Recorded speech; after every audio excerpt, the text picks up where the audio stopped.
बिस्मिल्लाहिर्रहमानिर्रहीम। अस्सलाम वालेकुम, welcome back to my channel. आज की इस वीडियो के अंदर हम बात करने वाले हैं एस्कोमाइकोटा की कि एस्कोमाइकोटा के अंदर किस तरीके से रिप्रोडक्शन होती है, क्या उसकी रिप्रोडक्शन की साइकिल है, किस तरीके से वो एक साइकिल कंप्लीट करने के बाद जो है वो एक न्यू हाइफी बनती है और वो हैप्लॉइड होती है। तो ये सारी बातें जो है आज के हम इस वीडियो के अंदर डिस्कस करने वाले हैं, तो इस वीडियो को एंड तक ज़रूर देखिएगा। तो हम स्टार्ट करते हैं। फंजाई जो है वो सेक्चुअली और एसेक्चुअली दोनों तरीके से रिप्रोडक्शन कर सकती है। तो हम जो है फंजाई की ही एक टाइप एस्कोमाइकोटा को डिस्कस कर रहे हैं। तो इसके अंदर भी सेक्चुअली और एसेक्चुअली दोनों तरीके से रिप्रोडक्शन होगी। सबसे पहले हम सेक्चुअल रिप्रोडक्शन की बात कर लेते हैं कि एस्कोमाइकोटा के अंदर किस तरीके से सेक्चुअल रिप्रोडक्शन होती है और एक न्यू फंजाई जो है वो बनती है। तो हमें पता है कि जब भी सेक्चुअल रिप्रोडक्शन होनी हो तो हमें 2 पेरेंट्स रिक्वायर्ड होते हैं। उनके फ्यूजन से ही जो है हमारे पास फर्दर आगे जो है एक ऑफस्प्रिंग जो है वो प्रोड्यूस होता है। तो यहाँ पर भी कुछ इसी तरीके का है कि हम जो है वो 2 हाइफीज को ले रहे हैं। एक हाइफी हमारे पास ये है एंथ्रीडियम, और एक जो है हमारे पास ये वाली है जिसे हम कह रहे हैं एस्कोगोनियम। ये 2 हाइफीज हैं। ये दिखने में तो एक जैसी हैं, लेकिन जो है जेनेटिकली जो इनका जेनेटिक मटेरियल है वो एक दो मतलब आपस में जो है वो डिफरेंट है। इसका जेनेटिक मटेरियल दूसरा है और इसका जो है दूसरा है, यानी कि एक दूसरे से इनका जेनेटिक मटेरियल डिफरेंट है। जेनेटिक मटेरियल की बेस पर ही जो है ये 2 हाइफी जो है वो डिफरेंट है। दिखने में भले ही एक जैसी हैं, लेकिन ये डिफरेंट है जेनेटिक मटेरियल की बेस पर। जो हमारे पास प्लस है, प्लस मैटिंग टाइप हाइफी है, उसे हम कह रहे हैं एस्कोगोनियम, और जो हमारे पास माइनस हेमेटिंग टाइप है उसे हम एंथ्रीडियम कह रहे हैं। तो हमारे पास होगा क्या, ये दोनों हैप्लॉइड है। हम पढ़ के आए हैं कि हमारे पास जो फंजाई होती हैं वो हैप्लॉइड होती हैं। तो ये जो दोनों फंजाई हैं वो क्या है, हैप्लॉइड कंडीशन में है। अब क्या होगा, एंथ्रीडियम जो है हमारे पास ये वाली जो हाइफी है, इसके अंदर जितने भी न्यूक्लियस हैं ये दोनों पहले तो आपस में करीब आएंगे, फ्यूज होंगे। फ्यूज होने के बाद क्या होगा, ये जितने भी इसके अंदर न्यूक्लियस हैं वो ट्रांसफर हो जाएंगे इसके अंदर एस्कोगोनियम के अंदर। ये आप इस पिक्चर में देख रहे हैं कि एंथ्रीडियम से जितने भी जो है न्यूक्लियस थे वो ट्रांसफर हो गए हैं एस्कोगोनियम के अंदर। यहाँ पर क्या हुआ है कि प्लाज्मोगेमी हुई है। प्लाज्मोगेमी क्या क्या मतलब होता है कि साइटोप्लाज्म का फ्यूज होना। जो जिसके इतने जितने भी न्यूक्लियस है वो सब के सब जो है वो एस्कोगोनियम में चले गए। तो क्या मतलब है कि यहाँ पर प्लाज्मोगेमी हुई है। अब ये जो आपको स्ट्रक्चर नजर आ रहा है ऊपर की तरफ, जिसके जिसके ज़रिए से जो है हमारे पास एंथ्रीडियम के न्यूक्लियस जो है वो एस्कोगोनियम में गए हैं, उसे हम कहते हैं ट्राइकोगाइन। ये एक स्ट्रक्चर है जिसके ज़रिए से एंथ्रीडियम के अंदर जितने भी न्यूक्लियस थे वो एस्कोगोनियम के अंदर ट्रांसफ़र हुए हैं। अब होगा क्या, ये जो स्ट्रक्चर है वो इस तरीके के स्ट्रक्चर के अंदर कन्वर्ट हो जाएगा जिसे हम कहते हैं डाइकैरियोटिक हाइफी। हम इसे डाइकैरियोटिक हाइफी इसीलिए कह रहे हैं, डाई का मतलब होता है 2 और कैरियोटिक का मतलब होता है न्यूक्लियस।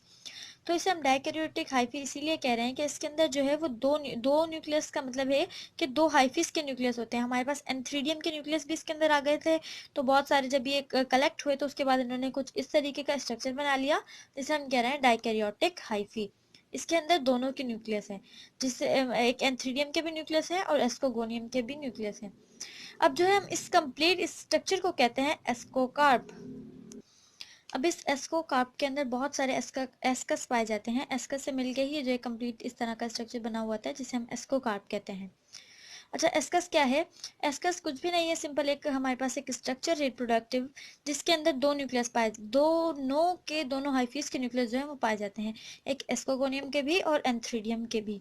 तो इसको हम क्या कहते हैं, डाइकैरियोटिक हाइफीज। एस्कोमाइकोटा का नाम हमने दिया ही एस्कोमाइकोटा इसलिए है क्योंकि इसके अंदर एक रिप्रोडक्टिव स्ट्रक्चर बनता है जिसे हम एस्कस कहते हैं। एस्कस की बेस पर ही हमने इसे एस्कोमाइकोटा नाम दिया है। तो सिंपल, अब होगा क्या, यहाँ पे प्लाज्मोगेमी तो हो गई, जाहिर सी बात है साइटोप्लाज्म फ्यूज हो गया, न्यूक्लियस को भी फ्यूज होना है। तो अब क्या होगा, हम सिर्फ एक हाइफी के एक एस्कस की एग्जांपल ले रहे हैं। इसके अंदर वैसे तो बहुत सारे एस्कस होंगे, हम सिर्फ एक एस्कस की एग्जांपल ले रहे हैं। अब इस एक एस्कस के अंदर होगा क्या, कैरियोगेमी होगी, यानी कि जो न्यूक्लियस है वो फ्यूज होगा। एक इसका न्यूक्लियस और एक एस्कोगोनियम का न्यूक्लियस दोनों फ्यूज होंगे और एक डिप्लॉयड न्यूक्लियस बना लेंगे जिसे हम 2n कहते हैं, जो के होगा क्या, एक जाइगोट होगा।